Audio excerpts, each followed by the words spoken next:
दोस्तों इस वीडियो में हम ट्रांसफार्मर के 50 इम्पोर्टेंट क्वेश्चनों को सोल्व करेंगे। यदि आपको क्लास अच्छी लगे तो चैनल को सब्सक्राइब करना और शेयर करना। पहला क्वेश्चन है यहाँ पर, बुकोलज रिले में माल फंक्शनिंग होता है के कारण, यानी जो माल फंक्शनिंग होता है उसका क्या कारण है। ऑप्शन ए है ट्रांसफार्मर अत्यधिक ओवरहीट, ऑप्शन बी है बाहरी बाह्य शॉर्ट सर्किट, ऑप्शन सी है तेल का स्तर रिले लेवल से नीचे गिरने से, ऑप्शन डी है असंयमित ब्रीदिंग एक्शन। तो दोस्तों जो माल फंक्शनिंग होता है ये क्यों होता है, ये ट्रांसफार्मर ओवरहीट करने से होता है। तो ऑप्शन ए यहाँ पर इसका राइट आंसर होगा। अगला क्वेश्चन है, निम्न में से कौन ट्रांसफार्मर के प्रतिस्थापन में प्रयोग नहीं होता है। ऑप्शन ए है कंजर्वेटर, ऑप्शन बी है ब्रीदर, ऑप्शन सी है बुकोलज रिले, ऑप्शन डी है उत्तेजक। तो दोस्तों यहाँ पर कंजर्वेटर भी होता है, ब्रीदर भी होता है, बुकोलज रिले भी होता है ट्रांसफार्मर में, लेकिन जो एक्साइटर है उत्तेजक है ये नहीं होता है। तो यहाँ पर ऑप्शन डी इसका राइट आंसर होगा। नेक्स्ट क्वेश्चन है, हिस्टेरेसिस हास सबसे कम निर्भर करता है, यानी इनमें से ऑप्शन दे रखे हैं कौन से ऑप्शन पर जो हिस्टेरेसिस लॉस है वो निर्भर कम करता है। ऑप्शन ए है चुंबकीय क्षेत्र तीव्रता पर, ऑप्शन बी है आवर्ती पर, ऑप्शन सी है एम्बिएंट तापमान पर, ऑप्शन डी है मटेरियल की मात्रा पर। तो दोस्तों जो हिस्टेरेसिस हानि है ये चुंबकीय क्षेत्र की तीव्रता पर भी निर्भर करती है, फ्रिक्वेंसी पर भी निर्भर करती है और मटेरियल की मात्रा पर भी निर्भर करती है, लेकिन जो टेम्परेचर होता है इस पर निर्भर नहीं करती। तो यहाँ पर ऑप्शन सी इसका राइट आंसर हो जाएगा। हिस्टेरेसिस लॉस का फॉर्मूला हमारे पास क्या होता है, ये होता है WH, यानी हिस्टेरेसिस लॉस बराबर होता है एन। एन क्या है यहाँ पर, हिस्टेरेसिस नियतांक होता है, इंटू BM यानी चुंबकीय फ्लक्स घनत्व है, मैक्सिमम चुंबकीय फ्लक्स घनत्व की power 1.6 into F into V। तो यहाँ पर ये किस पर करता है, करोड़ की आयतन पर, फ्रिक्वेंसी पर और चुंबकीय फ्लक्स घनत्व पर। तो ये इसका फॉर्मूला होता है। नेक्स्ट क्वेश्चन है, ट्रांसफार्मर एक प्रवर्धक यानी एम्पलीफायर है, ऑप्शन बी गतिज मशीन है, ऑप्शन सी स्थैतिक मशीन है, ऑप्शन डी रोटरी कन्वर्टर। दोस्तों जो ट्रांसफार्मर होता है ये स्थैतिक मशीन होती है, तो ऑप्शन सी यहाँ पर इसका राइट आंसर हो जाएगा। नेक्स्ट क्वेश्चन है, जो ट्रांसफार्मर ठंड लुढ़काया उन्मुख इस्पात यानी CRGO cold rolled grain oriented का उपयोग करते हैं तो जर्दी के क्षेत्र के रूप में लिया जाता है।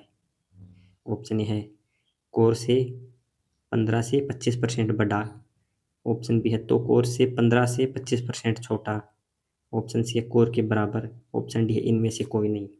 तो दोस्तों जो यहाँ पर जर्दी का क्षेत्र मतलब जो ये वाइंडिंग हो रखी है इस क्षेत्र को यहाँ पर बोला जाता है। तो ये किससे लिया जाता है, ये जो कोर होती है इससे 15 से 25% बड़ा लिया जाता है, या जहाँ पर हम CRGO का प्रयोग करते हैं, यानी CRGO की कोर का प्रयोग करते हैं वहाँ पर 15 से 25% बड़ा ये क्षेत्र लिया जाता है। तो ऑप्शन ए यहाँ पर इसका राइट आंसर हो जाएगा। नेक्स्ट क्वेश्चन है, जब लोड सेकेंडरी वाइंडिंग में जोड़ा जाता है ट्रांसफार्मर में जीरो वोल्टेज रेगुलेशन होता है। ऑप्शन ए है प्योर रेजिस्टिव, ऑप्शन बी है इंडक्टिव लोड, ऑप्शन सी है कैपेसिटिव लोड, ऑप्शन डी है लोड नहीं। तो दोस्तों यहाँ पर ये आएगा कैपेसिटिव कैपेसिटिव लोड। तो ऑप्शन सी यहाँ पर इसका राइट आंसर हो जाएगा। कौन सा आएगा, capacitive load, zero voltage regulation करने के लिए। नेक्स्ट क्वेश्चन है, इनमें से कौन सा एक स्टेप अप ट्रांसफार्मर के बारे में सही है। ऑप्शन ए है NS बड़ा है NP से, ऑप्शन बी है परिवर्तित होता रहता है, ऑप्शन सी है NS बराबर NP, ऑप्शन डी है NP बड़ा है NS से। तो दोस्तों इसका राइट आंसर होगा ऑप्शन ए। यहाँ पर क्या होता है, स्टेप अप ट्रांसफार्मर में सेकेंडरी में टर्नों की संख्या होती है, ये प्राइमरी में टर्नों की संख्या से अधिक होती है। तो ऑप्शन ए यहाँ पर इसका राइट आंसर हो जाएगा। यहाँ पर चित्र में दे रखा है कि जो प्राइमरी वाइंडिंग है उसमें टर्न की संख्या कम है और जो सेकेंडरी वाइंडिंग इसमें टर्न की संख्या ज़्यादा है।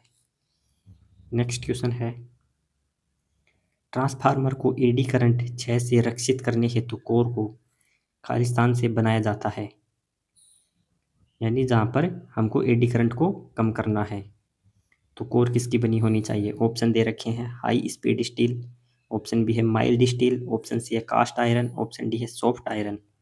तो दोस्तों जो एडी करंट को कम करने के लिए किसकी बनाते हैं हम, ये सॉफ्ट आयरन की कोर बनाते हैं। तो ऑप्शन डी यहाँ पर इसका राइट आंसर हो जाएगा। नेक्स्ट क्वेश्चन है, ट्रांसफार्मर यदि अधिकतम दक्षता पर कार्यरत है और उसकी लोह क्षति 500 वाट है तो उसकी ताम्र क्षति होगी। दोस्तों यहाँ पर क्या दे रखा है, अधिकतम दक्षता। तो कोई ट्रांसफार्मर होता है उसकी अधिकतम दक्षता कब होती है, जब उसकी लोह क्षति है वो ताम्र क्षति के बराबर होती है, यानी यहाँ पर दे रखा है आयरन लॉस कॉपर लॉस के बराबर हो जाता है। जब यहाँ पर ये स्थिति होती है तो आयरन लॉस कॉपर लॉस के बराबर होता है। इस टाइम जो ट्रांसफार्मर होता है उसकी दक्षता मैक्सिमम होती है। तो यहाँ पर लोहे क्षति की कितनी दे रखी है, लोहे क्षति 500 वाट। तो अधिकतम दक्षता बता रखा है कि अधिकतम दक्षता पर 500 वाट उसकी लोहे क्षति है, तो ताम्र क्षति कितनी होगी, ये भी 500 वाट होगी। तो ऑप्शन बी यहाँ पर इसका राइट आंसर हो जाएगा, यानी अधिकतम दक्षता पर 500 वाट इसकी लोहे क्षति है तो ताम्र क्षति भी 500 वाट ही होगी। नेक्स्ट क्वेश्चन है, ट्रांसफार्मर के क्रोड का लेमिनेशन तथा सिलिकॉन इस्पात की पट्टी क्यों प्रयोग किया जाता है। यहाँ पर आएगा क्यों प्रयोग किया जाता है। ऑप्शन ए है एडी धारा क्षति घटाने के लिए, ऑप्शन बी है हिस्टेरिसिस क्षति घटाने के लिए, ऑप्शन सी है एडी धारा तथा हिस्टेरिस क्षति दोनों प्रकार की क्षतियों को घटाने के लिए, ऑप्शन डी है सस्ती होने के कारण। तो दोस्तों यहाँ पर क्रोड को लेमिनेशन यानी क्रोड को लेमिनेशन किया जाता है तथा सिलिकॉन स्टील की जो पट्टी है ये प्रयोग की जाती है। तो ये किसके लिए प्रयोग की जाती है, एडी धारा तथा हिस्टेरिसिस लॉस को कम करने के लिए। तो ऑप्शन सी यहाँ पर इसका राइट आंसर हो जाएगा। क्रोड को लेमिनेटेड करते हैं तो यहाँ पर एडी करंट कम होती है और सिलिकॉन की स्टील की हम पत्तियाँ यूज करते हैं तो हिस्टेरिसिस लॉस कम होता है। नेक्स्ट क्वेश्चन है, किसी ट्रांसफार्मर की प्रत्येक कुंडलन वाइंडिंग में उत्पन्न विद्युत वाहक बल निर्भर करता है। ऑप्शन ए है केवल आवर्ती पर, ऑप्शन बी है केवल लपेट संख्या एवं आवर्ती पर, ऑप्शन सी है केवल आवर्ती एवं अधिकतम चुंबकीय फ्लक्स पर, ऑप्शन डी है आवर्ती लपेट संख्या एवं अधिकतम चुंबकीय फ्लक्स पर। तो दोस्तों यहाँ पर विद्युत वाहक बल किस पर निर्भर करेगा, ये तीनों पर निर्भर करेगा, फ्रीक्वेंसी पर भी, लपेट संख्या पर भी और अधिकतम चुंबकीय फ्लक्स पर भी। तो ऑप्शन डी यहाँ पर इसका राइट आंसर हो जाएगा। नेक्स्ट क्वेश्चन है, ट्रांसफार्मर में ब्रीदर में प्रयुक्त रासायनिक पदार्थ है। ऑप्शन ए है जल, ऑप्शन बी है नमक, ऑप्शन सी है सिलिका जेल, ऑप्शन डी है खनिज तेल। तो दोस्तों ब्रीदर में प्रयुक्त किया जाता है ये सिलिका जेल होता है, जो क्या करता है, नमी को सोख लेता है। तो ऑप्शन सी यहाँ पर इसका राइट आंसर हो जाएगा। नेक्स्ट क्वेश्चन है, शुष्क सिलिका जेल का रंग होता है। ऑप्शन ए है पीला, ऑप्शन बी है सफ़ेद हल्का गुलाबी, ऑप्शन सी है नीला, ऑप्शन डी है हरा। तो दोस्तों यहाँ पर जो शुष्क सिलिका जेल होती है उसका रंग कैसा होता है, ये होता है नीला, और नमी सोखने के बाद क्या कैसा हो जाता है, सफ़ेद या हल्का गुलाबी। ये नमी सोखने के बाद हल्का गुलाबी हो जाता है और जो शुष्क होती है उसका रंग नीला होता है। तो यहाँ पर ऑप्शन सी इसका राइट आंसर हो जाएगा, यहाँ पर ऑप्शन सी राइट आंसर होगा। नेक्स्ट क्वेश्चन है, बुकोलज रिले का प्रयोग खालिस्तान किया जाता है। ऑप्शन ए है वायु शीतलित ट्रांसफार्मर में, ऑप्शन बी है तेल शीतलित ट्रांसफार्मर में, ऑप्शन सी है वेल्डिंग ट्रांसफार्मर में, ऑप्शन डी है पोटेंशियल ट्रांसफार्मर में। तो दोस्तों जो बुकोलज रिले होती है इसका प्रयोग करते हैं हम तेल शीतलित ट्रांसफार्मर यानी तेल से ठंडा होने वाला ट्रांसफार्मर में बुकोलज रिले का प्रयोग किया जाता है। तो ये कहाँ पर जुड़ी होती है, कंजर्वेटर और मेन टैंक के बीच, जो यहाँ पर चित्र में दिखाया गया है। नेक्स्ट क्वेश्चन है, यानी यहाँ पर दिया गया है मिलान कीजिए। यहाँ पर ऑप्शन है Buchholz relay, option B explosion vent, option C oil gauge, option D है तापमान मापी। तो यहाँ पर बुकुलज रिले होता है, ये क्या करता है, यह युक्ति स्वचालित सर्किट ब्रेकर की भांति कार्य करती है। और एक्सप्लोजन वेंट है, ये क्या काम करता है, इसे प्रेशर रिलीज वाल्व भी कहते हैं। ऑप्शन सी है यहाँ पर ऑयल गेज। तो ऑयल गेज का काम क्या है, ट्रांसफार्मर टैंक में भरे तेल का स्तर दर्शाने वाली युक्ति। ऑप्शन डी है यहाँ पर ताप मापी। तो ये क्या करता है, ट्रांसफार्मर तेल का ताप नापने वाली युक्ति है। तो ऑप्शन बी यहाँ पर इसका राइट आंसर हो जाएगा। नेक्स्ट क्वेश्चन है, किसी ट्रांसफार्मर के प्रति वोल्टेज फेरों की संख्या 6 है। प्राथमिक वोल्टता 110 वोल्ट है। यदि द्वितीयक वोल्टेज 25 वोल्ट हो तो प्राथमिक तथा द्वितीयक वर्तनों की संख्या ज्ञात कीजिए। तो दोस्तों यहाँ पर प्राइमरी वाइंडिंग और सेकेंडरी वाइंडिंग में टर्न पूछा है। तो दोस्तों यहाँ पर दे रखा है प्रति वोल्ट फेरों की संख्या, यानी एक वोल्टेज पर 6 फेरे हैं, यानी 6 टर्न हैं। तो यहाँ पर प्राथमिक वोल्टेज कितनी दे रखी है, 110। तो हम 110 को हम 6 से मल्टीप्लाई करेंगे तो यहाँ पर आ जाएगा 6600, यानी 660। और यहाँ पर वोल्टेज V2 कितना दे रखा है, 25 वोल्ट। तो 25 को हम यदि 6 से मल्टीप्लाई करेंगे तो यहाँ पर आ जाएगा 150। तो यहाँ पर क्या हो जाएगा, प्राइमरी में कितने हैं टर्न, 660। सेकेंडरी में कितनी है, 150। तो ऑप्शन ए यहाँ पर इसका राइट आंसर हो जाएगा। नेक्स्ट क्वेश्चन है, निम्नलिखित में कौन एक परिणामित्र के लिए सही है, यानी ट्रांसफार्मर के लिए सही कथन कौन, सही ऑप्शन कौन सा है। ऑप्शन ए है घूर्णन युक्ति, ऑप्शन बी स्थैतिक युक्ति, ऑप्शन सी विद्युत स्थैतिक युक्ति, ऑप्शन डी प्रकाशीय युक्ति। तो दोस्तों ये क्या है, एक स्थैतिक युक्ति होती है, ट्रांसफार्मर एक स्टैटिक डिवाइस होता है। तो ऑप्शन बी यहाँ पर राइट आंसर हो जाएगा। नेक्स्ट क्वेश्चन है, किस प्रकार की धारा पर एक परिणामित्र कार्य करता है। ऑप्शन ए है एसी, ऑप्शन बी है स्पंदन डीसी, ऑप्शन सी है एसी तथा डीसी दोनों, ऑप्शन डी है डीसी। तो दोस्तों ट्रांसफार्मर ये ओनली एसी करंट पर काम करता है। नेक्स्ट क्वेश्चन है, कौन सा सिद्धांत ट्रांसफार्मर के कार्य करने के लिए उत्तरदायी है। ऑप्शन ए है पारस्परिक इंडक्शन, ऑप्शन बी है स्वतः इंडक्शन, ऑप्शन सी है फैराडे का विद्युत चुंबकीय इंडक्शन नियम, ऑप्शन डी है स्वतः व पारस्परिक इंडक्शन। तो दोस्तों जो ट्रांसफार्मर है ये पारस्परिक इंडक्शन के सिद्धांत पर कार्य करता है, जिसको हम इंग्लिश में बोलते हैं म्यूचुअल इंडक्शन। तो ऑप्शन ए यहाँ पर इसका राइट आंसर हो जाएगा। नेक्स्ट क्वेश्चन है, किस प्रकार की वोल्टता को ट्रांसफार्मर परिवर्तित करता है। ऑप्शन ए उच्च स्तर से निम्न स्तर, ऑप्शन बी निम्न स्तर से उच्च स्तर, ऑप्शन सी है उपरोक्त दोनों, ऑप्शन डी है धारा। तो दोस्तों ट्रांसफार्मर दोनों काम करता है, ये उच्च स्तर से निम्न स्तर भी बदलता है और निम्न स्तर से उच्च स्तर भी बदलता है। तो ऑप्शन सी यहाँ पर राइट आंसर हो जाएगा। नेक्स्ट क्वेश्चन है, क्या होगा अगर ट्रांसफार्मर को डीसी सप्लाई दी जाए। ऑप्शन ए है कार्य करेगा, ऑप्शन बी है घूमने लगेगा, ऑप्शन सी है सेकेंडरी साइड पर रेटेड वोल्टेज से कम वोल्टेज देगा, ऑप्शन डी है वाइंडिंग जला देगा। तो दोस्तों अगर हम डीसी सप्लाई दे देंगे ट्रांसफार्मर को तो उसकी प्राइमरी वाइंडिंग जल जाएगी। तो ऑप्शन डी है इसका राइट आंसर, यहाँ पर वाइंडिंग जल जाएगी। नेक्स्ट क्वेश्चन है, किस राशि को ट्रांसफार्मर नहीं बदलता। ऑप्शन ए है विद्युत धाराएं वोल्टेज, ऑप्शन बी है शक्ति एवं वोल्टेज, ऑप्शन सी है शक्ति एवं आवर्ती, ऑप्शन डी है शक्ति एवं विद्युत धारा।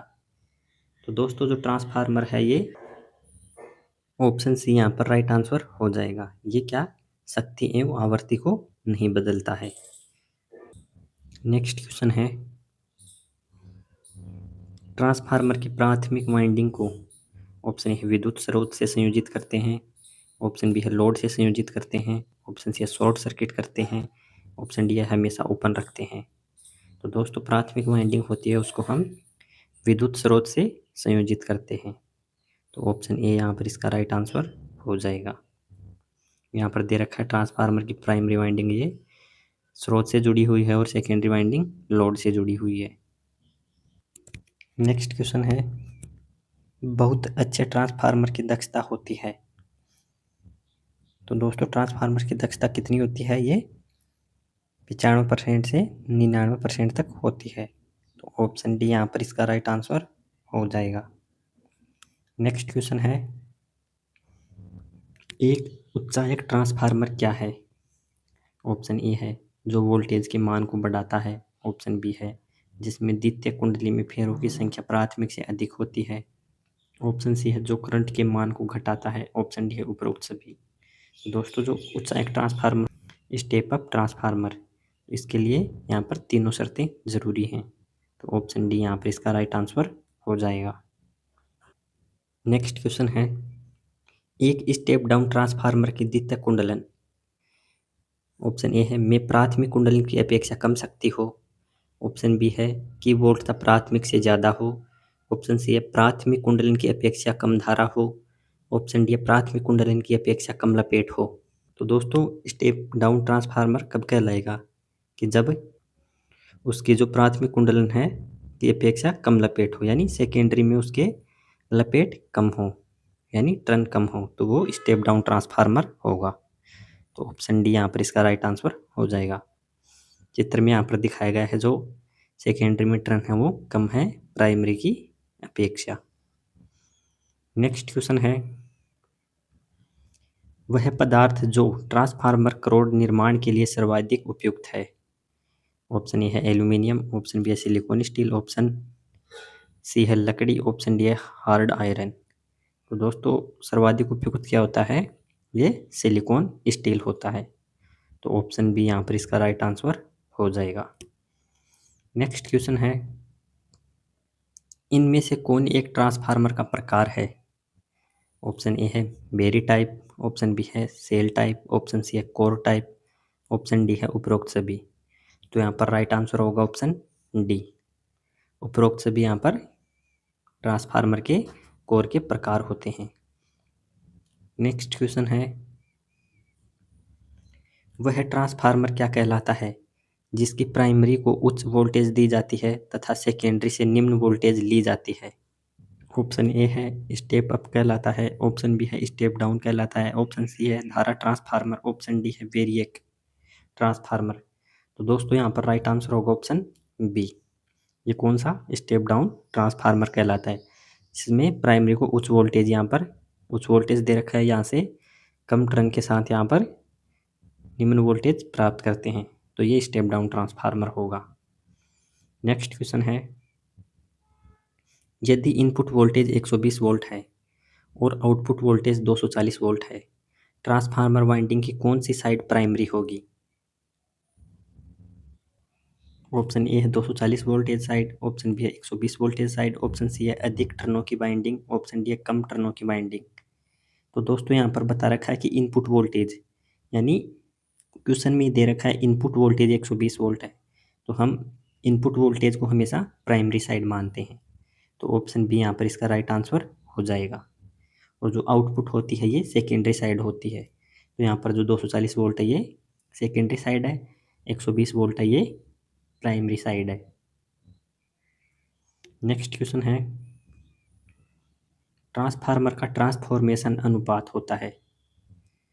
तो दोस्तों ट्रांसफार्मेशन जो रेशियो होता है उसकी परिभाषा होती है सेकेंडरी में टर्नों की संख्या तथा प्राइमरी में टर्नों की संख्या का अनुपात। क्या बोलते हैं? ट्रांसफॉर्मेशन रेशियो उसको बोला जाता है। तो यहाँ पर ऑप्शन डी दे रखा है, बी व सी दोनों। यहाँ पर बी व सी दोनों राइट आंसर हो जाएंगे। ऑप्शन डी यहाँ पर राइट आंसर हो जाएगा। N2/N1 बराबर होता है V2/V1 बराबर I1/I2। ये करंट यहाँ पर उल्टा होता है वोल्टेज से या टर्नों से। नेक्स्ट क्वेश्चन है, किस कारणवश प्राय सेल टाइप ट्रांसफार्मर प्रयुक्त होते हैं? यानी जो सेल टाइप ट्रांसफार्मर का प्रयोग हम क्यों करते हैं? ऑप्शन ए है यह दिखने में सुंदर होता है। ऑप्शन बी है इसके दो चुंबकीय पथ होते हैं। ऑप्शन सी है इसका चुंबकीय फ्लक्स चरण कम होता है। ऑप्शन डी है बी व सी दोनों। तो दोस्तों इसका राइट आंसर होगा यहाँ पर ऑप्शन डी। इसमें क्या होते हैं? दो चुंबकीय फ्लक्स होते हैं, दो चुंबकीय पथ होते हैं, यानी यहाँ पर दिखाया गया है पहला चुंबकीय पथ तथा दूसरा चुंबकीय पथ। तो इसके कारण क्या होता है, यहाँ पर जो फ्लक्स होता है उसका लीकेज कम होता है, यानी फ्लक्स क्षरण कम होता है, इसलिए यहाँ पर जो सेल टाइप ट्रांसफार्मर है उसका प्रयोग किया जाता है। ये जो यहाँ पर ट्रांसफार्मर दिखाया गया है ये है core type transformer. Core type transformer को यहाँ पर पहले चित्र में दिखाया गया है और सेल टाइप दूसरे चित्र में दिखाया गया है। नेक्स्ट क्वेश्चन है, किस प्रकार के ट्रांसफार्मर के एल आकृति की स्टेप्स में दो सेट प्रयोग करके आयताकार करोड़ बनाई जाती है? ऑप्शन है करोड़ प्रकार का ट्रांसफार्मर में, ऑप्शन बी है बेरी प्रकार का ट्रांसफार्मर में, ऑप्शन सी है सेल प्रकार का ट्रांसफार्मर में, ऑप्शन डी है इनमें से कोई नहीं।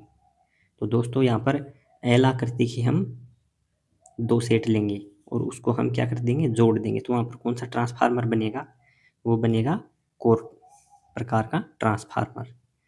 तो यहाँ पर ऑप्शन ए इसका राइट आंसर हो जाएगा। यहाँ पर जैसे हमने एल और दूसरा एल ये जोड़ा तो यहाँ पर कौन सा बन गया, ये कोर प्रकार का ट्रांसफार्मर बन गया। नेक्स्ट क्वेश्चन है, इस ट्रांसफार्मर के करोड़ में दो चुंबकीय मार्ग स्थापित होते हैं।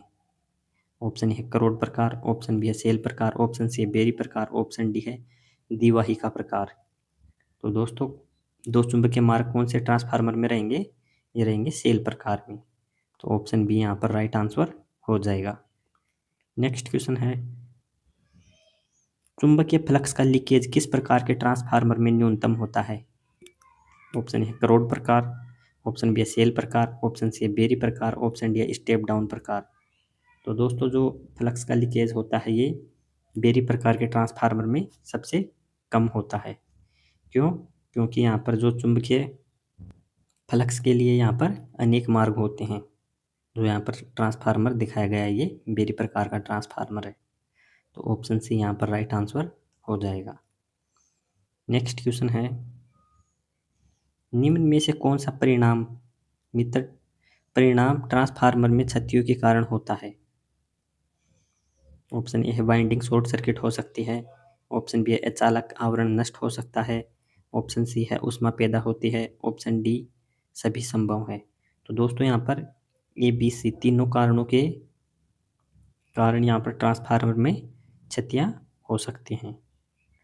तो ऑप्शन डी यहाँ पर राइट आंसर हो जाएगा। नेक्स्ट क्वेश्चन है,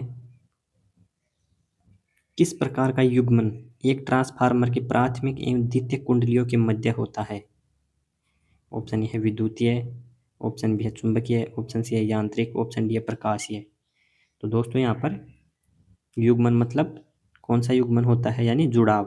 तो ये चुंबकीय जुड़ाव होता है, एक दूसरे से ये चुंबकीय रूप में जुड़ी हुई होती हैं। तो ऑप्शन बी यहाँ पर राइट आंसर हो जाएगा। नेक्स्ट क्वेश्चन है, किस प्रकार का इस्पात करोड़ के निर्माण के लिए उपयुक्त है?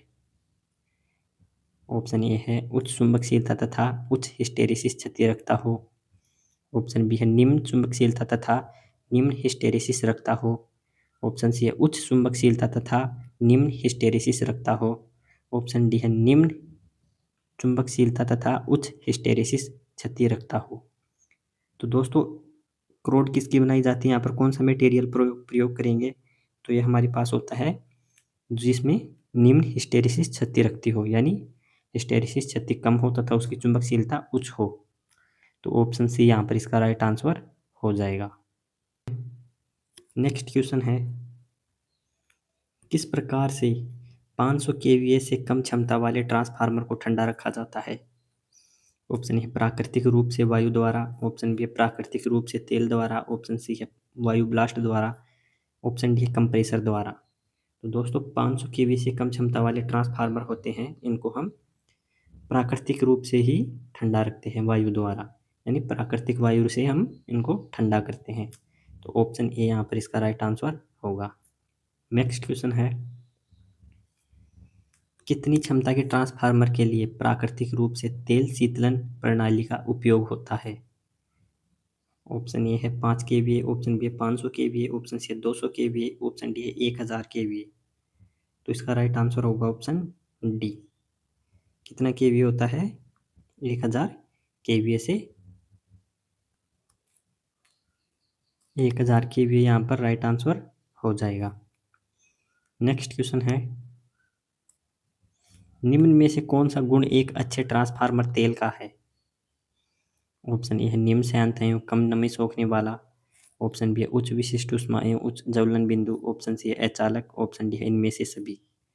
तो दोस्तों ट्रांसफार्मर तेल है उसका यहाँ पर तीनों गुण होना जरूरी है, तो यहाँ पर ऑप्शन डी इसका राइट आंसर हो जाएगा। नेक्स्ट क्वेश्चन है, कितनी वाइंडिंग का प्रयोग ऑटो ट्रांसफार्मर में होता है? ऑप्शन ए है 1, ऑप्शन बी है 2, ऑप्शन सी है 4, ऑप्शन डी है 6। तो दोस्तों ऑटो ट्रांसफार्मर होता है उसमें हम एक ही वाइंडिंग का प्रयोग करते हैं प्राइमरी एवं सेकेंडरी की भांति।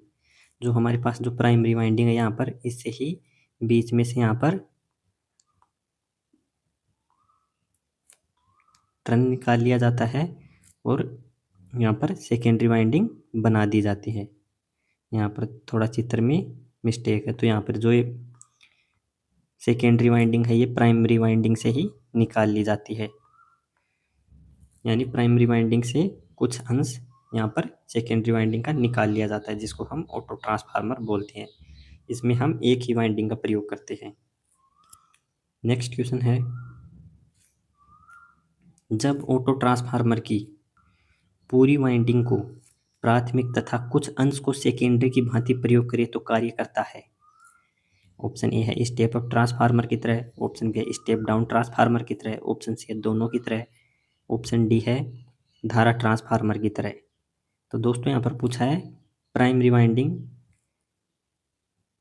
यानी पूरी प्राइमरी वाइंडिंग तथा इसका कुछ सेकेंडरी वाइंडिंग का अंश, यानी सेकेंडरी वाइंडिंग के लिए हम प्राइमरी वाइंडिंग से ही यहाँ से कुछ टर्न निकाल लेते हैं, तो इसको हम कौन सा ट्रांसफार्मर बोलेंगे? तो ये होता है हमारे पास स्टेप डाउन ट्रांसफार्मर, क्योंकि यहाँ पर जो सेकेंडरी वाइंडिंग है उसमें टर्नों की संख्या कम है, लेकिन जो प्राइमरी वाइंडिंग है उसमें टर्नों की संख्या यहाँ पर पूरी ज़्यादा है सेकेंडरी वाइंडिंग से। नेक्स्ट क्वेश्चन है, ऑटो ट्रांसफार्मर किस नियम पर कार्य करता है? तो दोस्तों जो ऑटो ट्रांसफार्मर है ये स्वप्रेरण के सिद्धांत पर काम करता है। यहाँ पर ऑप्शन दे रखी है स्वप्रेरण, सहप्रेरण, अन्योन प्रेरण, विद्युत चुंबकीय प्रेरण। तो ये ऑटो ट्रांसफार्मर होता है, ये स्वप्रेरण के सिद्धांत पर कार्य करता है। यहाँ पर जो ट्रांसफार्मर दिखाया गया है ये अन्योन प्रेरण के सिद्धांत पर कार्य करता है। यहाँ पर दो वाइंडिंग होती हैं, प्राइमरी वाइंडिंग तथा सेकेंडरी वाइंडिंग। तो ये ट्रांसफार्मर अन्योन प्रेरण के सिद्धांत पर काम करता है, और जो हमने पिछले क्वेश्चन में पढ़ा है ये जो यहाँ पर ऑटो ट्रांसफार्मर है ये स्वप्रेरण के सिद्धांत पर काम करता है। नेक्स्ट क्वेश्चन है, कहाँ पर ऑटो ट्रांसफार्मर का प्रयोग होता है? ऑप्शन ए है ऑटोमोबाइल में, ऑप्शन बी है वोल्टता में लघु होने परिवर्तन को पैदा करने के लिए, ऑप्शन सी है वोल्टता में समय होने वाले परिवर्तन पैदा करने के लिए, ऑप्शन डी है मोबाइल में। तो दोस्तों जो ऑटो ट्रांसफार्मर होता है इसका प्रयोग सबसे ज़्यादा किया जाता है ऑटोमोबाइल में, तो यहाँ पर ऑप्शन ए इसका राइट आंसर हो जाएगा। नेक्स्ट क्वेश्चन है, किस गुण वाले इस्पात का प्रयोग करोड़ निर्माण के लिए होता है? तो दोस्तों वहाँ पर हम कौन से स्टील का प्रयोग करेंगे जहाँ पर हमको करोड़ बनानी हो? तो वहाँ पर चुंबकशीलता हमारे पास उच्च होनी चाहिए, और जो उसमें हिस्टैरिसीस क्षति है ये निम्न होनी चाहिए। तो ऑप्शन सी यहाँ पर इसका राइट आंसर हो जाएगा। नेक्स्ट क्वेश्चन है, वेरिएक होता है, ऑप्शन है विभिन्न वोल्टता की एसी सप्लाई प्रदान करने वाला उपकरण, ऑप्शन बी है 8-10 टेपिंग वाला ऑटो ट्रांसफार्मर, ऑप्शन सी है डीसी परिपथ में विभिन्न वोल्टता प्रदान करने के लिए होता है, ऑप्शन डी है ए एवं बी दोनों। तो दोस्तों वेरिएक होता है ये हमको विभिन्न वोल्टता की एसी सप्लाई प्रदान करता है। दूसरा कि यह है इसमें 8-10 टेपिंग होती हैं, और ये एक प्रकार का ऑटो ट्रांसफार्मर ही होता है। यहाँ पर जो चित्र में दिखाया गया है ये वेरिएक है, यहाँ पर हम इसको घुमाकर इसकी वोल्टेज को बदल सकते हैं। नेक्स्ट क्वेश्चन है, कहाँ पर धारा ट्रांसफार्मर प्रयोग होता है? ऑप्शन ए है धारा मापने के लिए एमीटर के साथ, ऑप्शन बी है वोल्टेज मापने के लिए एमीटर के साथ, ऑप्शन सी है धारा मापने के लिए वोल्टमीटर के साथ, ऑप्शन डी है फ्रीक्वेंसी मापने के लिए एमीटर के साथ। तो दोस्तों जो करंट ट्रांसफार्मर होता है इसका प्रयोग हम एमीटर के साथ करते हैं करंट को मापने के लिए। तो ऑप्शन ए यहाँ पर इसका राइट आंसर होगा।